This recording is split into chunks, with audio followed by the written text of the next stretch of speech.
Pai, Senhor, irmãos. Vamos estar lendo em Atos.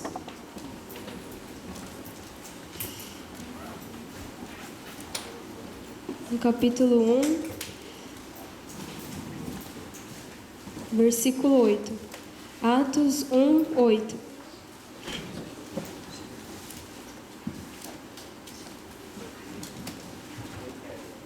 Amém? Que diz assim: Mas quando o Espírito Santo descer sobre vocês, receberão poder para serem minhas testemunhas, tanto em Jerusalém, como em toda a Judéia e Samaria e até os confins da terra.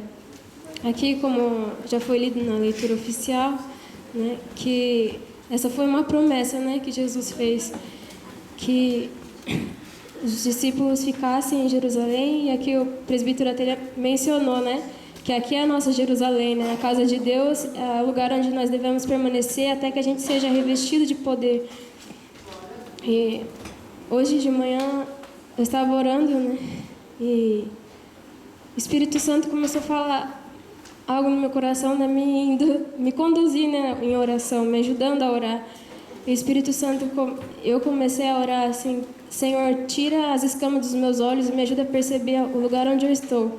Porque às vezes a gente perde a sobriedade, né, irmãos? A gente fica tão nessa correria que a gente às vezes acaba esquecendo de onde a gente está, o que a gente está fazendo. A gente coloca no piloto automático e vai. E eu lembrei ali de Elias, em 1 Reis, quando Elias está diante dos profetas de Baal, e ali o Espírito Santo me falou de um exemplo de oração, quando a gente clama por ser cheio do Espírito Santo, quando a gente deseja pedir para que o Senhor nos enche com o seu Espírito. Tanto ali Elias como Moisés, quando Moisés diz também ali em Êxodo 33, 15, 16, Moisés diz: se a tua presença não for conosco, não nos faça subir daqui. E depois no 16, acaso não é por andares tu conosco e separados seremos, eu e o teu povo, de todo o povo que há sobre a face da terra? E ali Moisés ele fala para Deus, né? Se a tua presença não for conosco, não nos deixe sair daqui. Acaso não é a sua presença que nos faz diferente de todos esses povos? Então, quando nós pedimos a presença do Espírito Santo, tem um propósito, né? É para que a gente fique em Jerusalém, até que do alto a gente seja revestido de poder, mas não é para ser revestido e continuar em Jerusalém. Ele dá uma ordenança para nós que está ali em Atos 1:8, né? Para que vocês sejam revestidos desse poder e vocês possam ser as minhas testemunhas.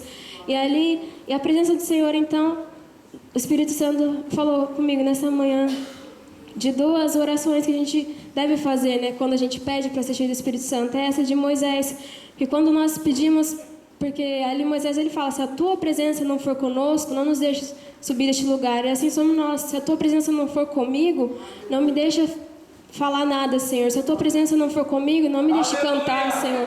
Se a tua presença não for comigo, não me deixe entregar esse panfleto, Senhor. Porque a palavra fala que a glória é toda dele. Por isso que ele chama vasos de barro, porque o valor não está no vaso, porque o vaso é de barro, mas o valor está no interior do vaso, que é esse poder do Espírito Santo que nós temos clamado para ser cheio. O Espírito Santo, ele é essencial, não é algo que a gente, eu vou clamar, ou eu vou perseverar em buscar, não quero mais pedir para ser batizado, pedir para ser cheio, já estou cansado de tanto clamar e nada acontece. Não é algo que eu quero ou não, é algo essencial. Essencial. O vaso vazio não vai servir para nada. Nós somos apenas vasos e vasos de barro, sem valor nenhum. O valor e a glória é toda dele. E por isso, sem essa presença, e ali também em Romanos 8, nos diz assim que todo aquele que é guiado pelo Espírito, esses são os filhos de Deus. Agora nós não somos apenas povos, mas nós somos chamados filhos de Deus. E assim nós somos reconhecidos pelos aqueles que estão lá fora, porque nós fomos selados com o Espírito Santo. E quando nós somos guiados pelo Espírito Santo, nós somos reconhecidos como os filhos de Deus. E agora, dessa forma, nós somos um povo separado, assim como Moisés orou, para que a presença dele fosse com eles, para que eles fossem um povo diferente. E assim como o Senhor separou o povo de Israel ali do povo de Egito, sempre Deus, ele sempre fez separação entre o seu povo e sempre mostrou que o povo dele era diferente. E ali, quando Elias também faz aquela oração, ele fala assim em 1 Reis 18, do 37 ao 39. Ó Senhor, responda-me, para que este povo saiba que o Senhor é Deus, para que o coração deles se volte para o Senhor. Então, de repente, o fogo do Senhor desceu do céu e queimou totalmente novilho e lenha e pedras. O chão, inclusive, lambeu toda a água da valeta. Quando o povo viu isto, todos caíram com o rosto no chão, gritando: o Senhor é Deus, o Senhor é Deus. E essa, irmãos, tem que ser a nossa principal motivação para ser cheio, para buscar ser cheio do Espírito Santo. Para que não seja só para nós, não só aqui em Jerusalém, mas essa tem que ser a nossa oração para que... Quando eu disse que eu estava pedindo para o Senhor deixar cair as escamas dos meus olhos, é porque muitas vezes a gente esquece que a gente está no meio de um povo totalmente idólatra, totalmente cego espiritualmente, idólatra, assim como Elias estava ali diante dos profetas de Baal. E essa tem que ser a nossa oração, quando nós pedimos para ser cheio do Espírito Santo. Para pregar não é para falar bonito, não é para ter eloquência, não é para cantar bonito, irmãos. Mas é para isso, essa tem que ser o nosso modelo de oração. Para que a presença dele esteja conosco, e a gente seja um povo diferente.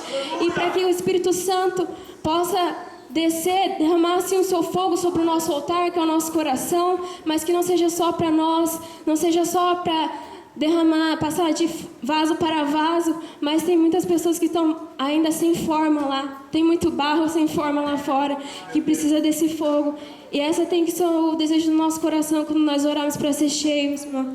Isso que o Espírito Santo tem falado no meu coração, eu espero também que fale ao coração dos irmãos, que a gente deseje ouvir isso das pessoas, só o Senhor é Deus, só o Senhor é Deus, que esses japoneses, esses filipinos, indonesianos, quantas pessoas o Senhor tem nos dado a oportunidade para falar, né?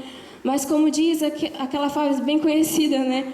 Que a gente fale de Jesus, né? Pregue o Evangelho, mas e se for preciso a gente fale alguma coisa, né? Principalmente com a nossa vida, né? Principalmente com a nossa vida, porque é isso que eu creio que é isso que o Espírito Santo deseja de nós. Ele está...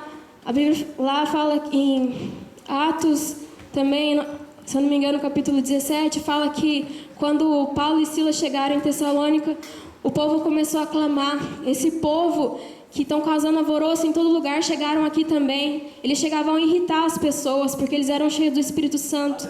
E ali, quando eles começam a falar para o povo, eles falaram, né? Nosso Deus não é um Deus que é feito por mãos humanas, e nem é um Deus que fica em templos feito por mãos humanas, e nem ele é servido por mãos humanas, mas ele nos, como diz uma frase também, ele não precisa ser servido por nós, mas ele nos dá o privilégio de sermos servos dele. Que essa palavra possa falar no coração dos irmãos também, em nome de Jesus. Eu agradeço a oportunidade. Aleluia, Jesus. Obrigado, Deus.